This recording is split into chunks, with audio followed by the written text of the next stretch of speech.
நடிகர் திலகம் சிவாஜி கணேசன் அவர்களின் திரைப்பயணத்துல 1962ஆம் ஆண்டு வெளிவந்த திரைப்படம் தான் வடிவுக்கு வளைகாப்பு. வடிவுக்கு வளைகாப்பு திரைப்படத்துல நடிகை சாவித்ரி அவர்கள் வடிவு அப்படின்ற டைட்டில் கதாபாத்திரத்துல நடிச்சிருப்பாங்க. ஏழை பெண்ணாக வந்து குமாரராஜாவின் பிறந்தநாள் அன்று நடந்த விளையாட்டு போட்டிகள் எல்லாம் வெற்றி பெற்று அவருடைய உள்ளத்தில் இடம்பெறும் காட்சிகள் சிறப்பாக அமைஞ்சிருக்கும்.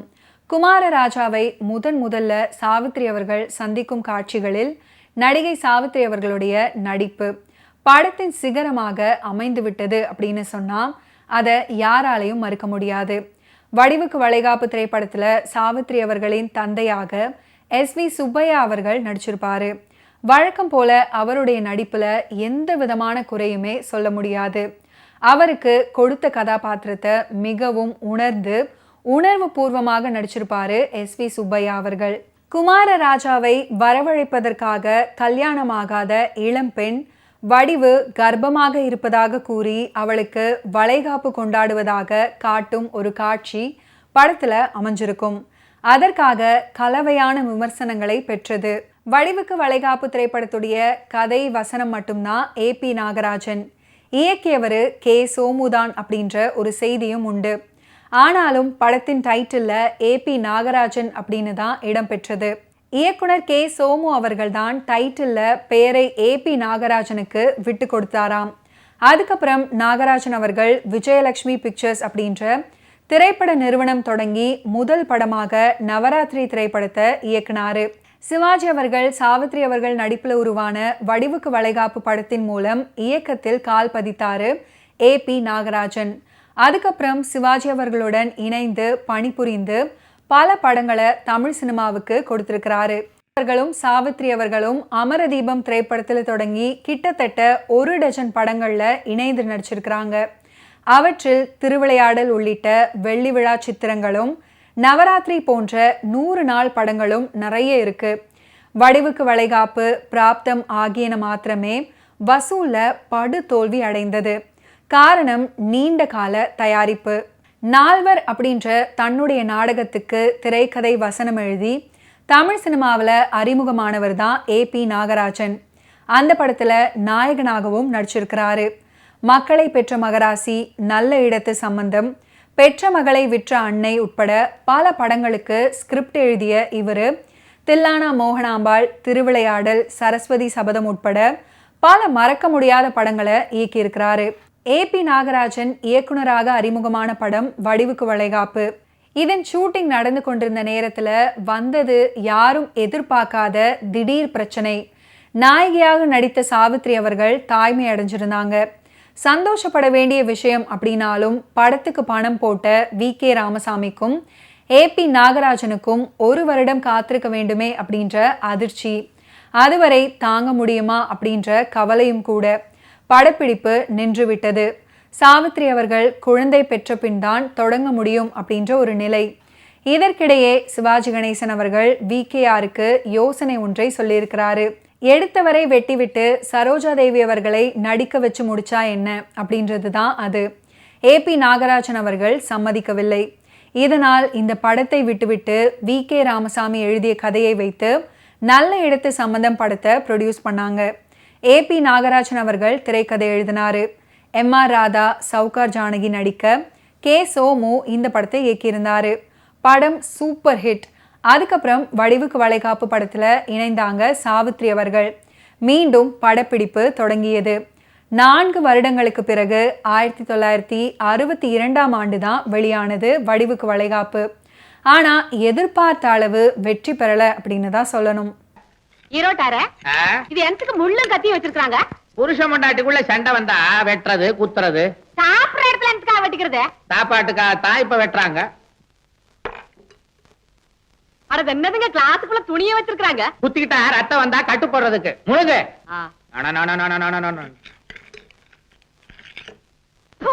ஏண்டி என்ன துப்புற? நீ தானே கூட்டு வர சொன்னீங்க. உப்புமுல உரப்புமுல சப்புனு கிடக்கு. உப்பை உரப்பை தான் குப்பியில் அடைச்சு வச்சிருக்கானே. குப்பை கொட்டுறேன் தின்னு. நம்மள எடுத்து போட்டுக்கிறதுக்கு இவனுக்கு எடுத்து காசு கொடுக்கறது?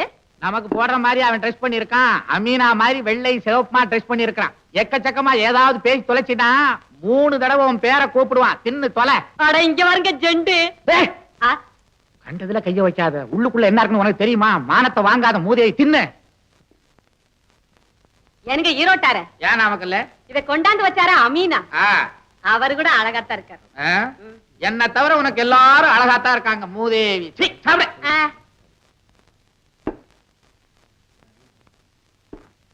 எனக்கு சட்டில சருப்பத்தா.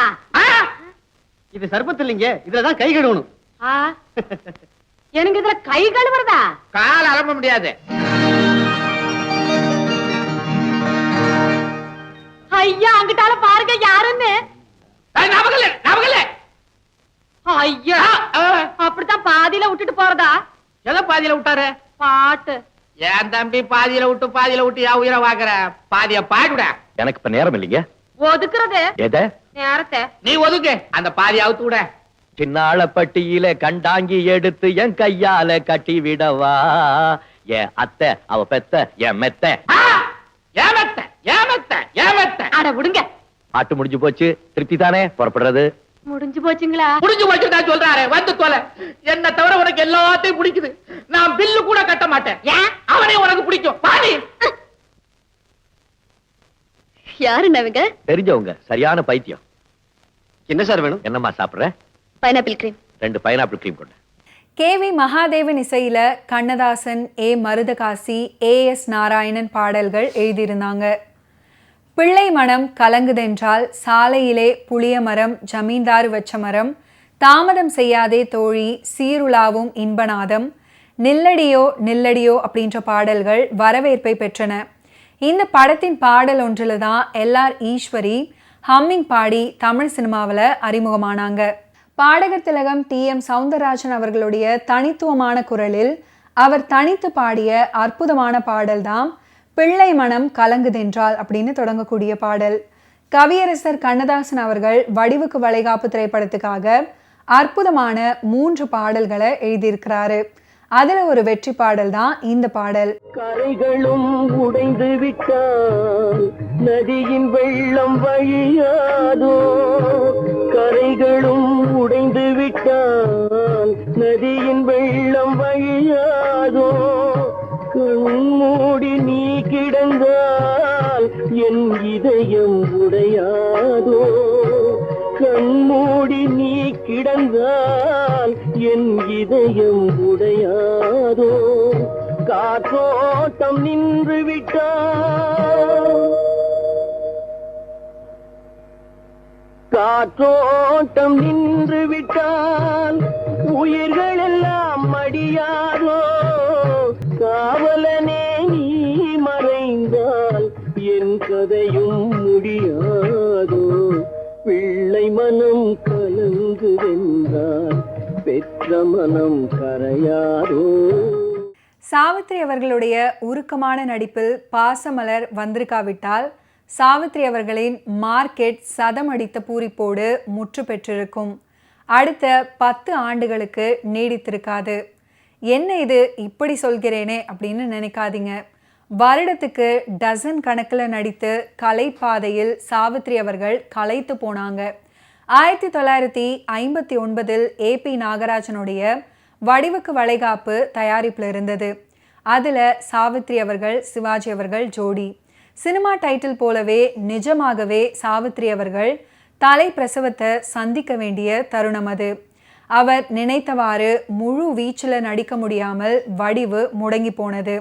சரோஜா தேவி அவர்கள் புதுமலராக வாசம் வீசி மூவேந்தர்களின் மனத்தை களவாடிய பொழுது. சினிமா வணிக உலகம் சிவாஜி AP நாகராஜனிடம் வடிவுக்கு வளைகாப்பில் சாவித்ரியை நீக்கிவிட்டு சரோஜாவை நடிக்க வைக்கலாம் அப்படின்னு சொல்லியிருக்கிறாங்க. ஆனால் AP நாகராஜன் சம்மதிக்கல. என் பத்தினி, என் உயிர், என் தெய்வம் எல்லாம் நீதான் என்று என் இதயம் ஒவ்வொரு நிமிடமும் உன்னை அஞ்சலி செய்ததற்கு எனக்கு அளித்த பரிசு இதுதானா? ஐயோ ஐயோ, கண்ணில்லாத கொடுமையால் நான் செய்த தவறுக்கு நீ என்னை இப்படியா பழி வாங்குவது? நீ நினைக்கிறது தவறு. இது சாந்தி அல்ல, சாந்தி தங்கச்சி நீலா. டபாய்க்காதே சாமியாரே, டபாய்க்காதே. உன்னை ஏமாத்தான் டாக்டர் இருந்தாலும் உன்னை ஏமாத்தா. இது சாந்திதான். அன்னைக்கு சாந்தி உங்ககிட்ட சொன்னே, நீ இல்லன்னு போய் சொல்ல, ஊதி மேல சத்தியமா சொல்லியா? அப்ப சொன்னது போய். இது நிஜம்தான். மழுப்பாதையா எங்கிட்ட டாக்டர், உன் பத்தினி நீங்க கேளு. நீ சாந்திதானே? நீ சாந்திதானே? ஆண்டவா, இந்த காட்சியை காண்பதற்காக எனக்கு மீண்டும் கண்களை கொடுத்தாய். வேண்டாம் வேண்டாம், இந்த கண்களை எனக்கு வேண்டாம். அண்ணா, வேண்டாம். இதோ சாந்தி அக்கா.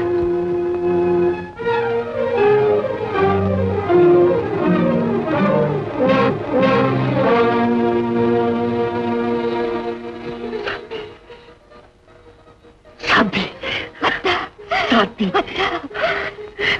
சாந்தி. இப்பாவது நம்புறியாப்பா? ரவி, சாந்தி யாருன்னு தெரிஞ்சதுக்கு அப்புறம் எங்களுக்கு தர்ம சங்கடமா போச்சு. ஆனா அந்த பொண்ணு மறுபடியும் தன்னுடைய வாழ்க்கையை தியாகம் செய்ய முடிவு செஞ்சது.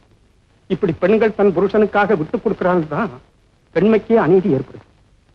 முதல் மனைவிக்குத்தான் சகல உரிமை உண்டுங்கிறத நான் எடுத்து சொல்றேன். ஆமாப்பா, இவ்வளவு உண்மைகள்லாம் தெரிஞ்சதுக்கு அப்புறம் நளினி எங்க பொண்ணுங்கிறதுக்காக நாங்க நியாயத்துக்கு விரோதமா நடக்க பிரியப்பட மாட்டோம். நீ சதா சாந்தி சாந்தின்னு நினைச்சுக்கிட்டு இருந்த அந்த சாந்தி உனக்கு திரும்ப கிடைச்சிட்டதுக்காக நான் கடவுளுக்கு ரொம்ப நன்றி செலுத்துறேன்.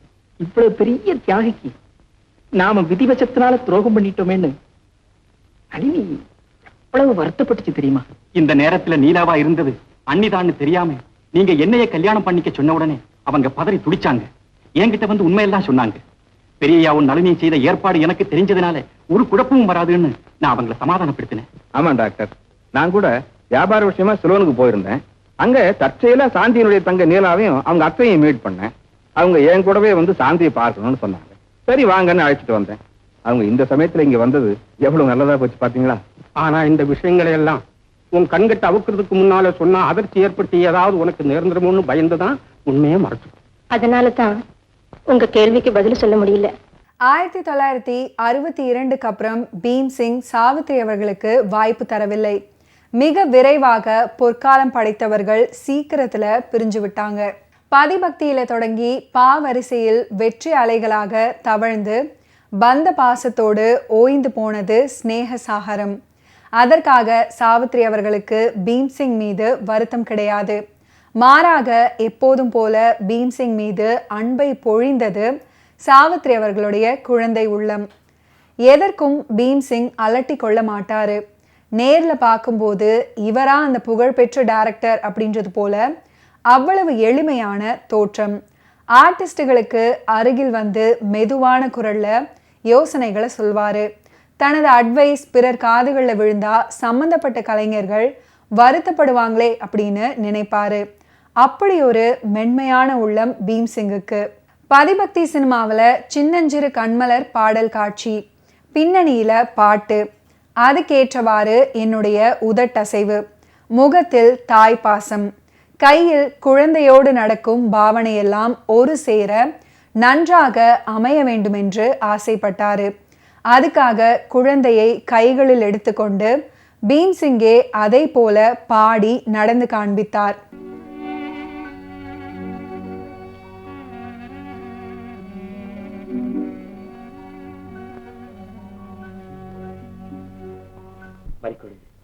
குழந்தை பாத்தியா? மரகத பொம்மை மாதிரி இருக்கு. ஐயோ, தூக்காத தூக்காத. ஏன் இந்த மாதிரி குழந்தைகளை தூக்க தெரியாம தூக்குனா உரம் விழுந்துடும் சொல்லுவாங்க. இதெல்லாம் தெரியுமா? சரி பாட்டி, நீயே தூக்கி. அம்மா, நீங்க எங்களை தெரியல. நீ நாங்க தான் உன்னை கொண்டு வந்து இங்க சேர்த்தோம். உனக்கு சொந்தக்காரவங்க ஒருத்தரும் இல்ல. நான் திக்கில்லாத அனாதை. அப்படி சொல்லாதேம்மா. இந்த உலகத்துல மனித குலமே அற்று போய் ஒருவன் மட்டும் உயிரோட இருந்தான். அவனுக்குத்தான் அனாதைன்னு பேரு. இருக்க பழகு. வாழ்க்கையில நம்பிக்கை வேணும் தாயே, நம்பிக்கை வேணும். எதுல நம்பிக்கை வைக்க முடியும்? நான் நம்பியிருந்தவங்க எல்லாம் என்ன நடுத்தெருவுல விட்டுட்டு போயிட்டாங்களே. இது எனக்கு வாழ வழி இல்லை. நீ சொல்றது ஒண்ணுமே எங்களுக்கு புரியலம்மா. கொஞ்சம் விபரமா சொல்லு. வாங்க.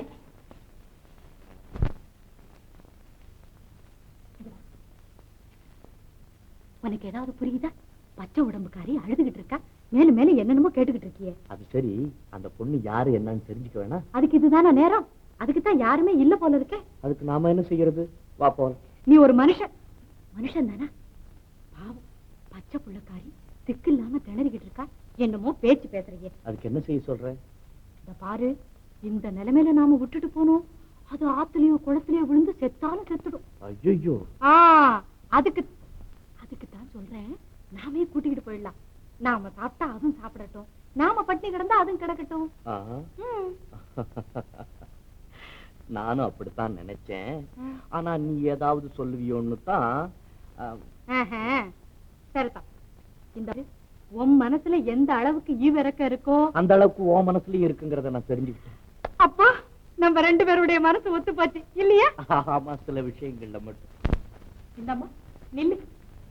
எங்க போற? பாவம், அத போய் எங்க போறேன்னு கேட்டா அது என்ன சொல்லு? அம்மா, நீ வா, நம்ம வீட்டுக்கு போலாம். அங்க போய் எல்லாம் விவரமா பேசிக்கலாம். யோசிக்காதே, உன் மூட்டை முடிச்செல்லாம் கூட எங்க வீட்டுலதான் இருக்கு. வா போல. ஓகே வியூவர்ஸ், இன்னைக்கு நிகழ்ச்சியில நடிகர் திலகம் சிவாஜி கணேசன் அவர்களுடைய ஃபிலிம் கெரியர்ல நடந்த பல இன்ட்ரெஸ்டிங்கான விஷயங்களை நீங்க பார்த்து தெரிஞ்சிருப்பீங்க. மீண்டும் அடுத்தடுத்த எபிசோட்ஸ்ல சந்திப்போம். நன்றி, வணக்கம்.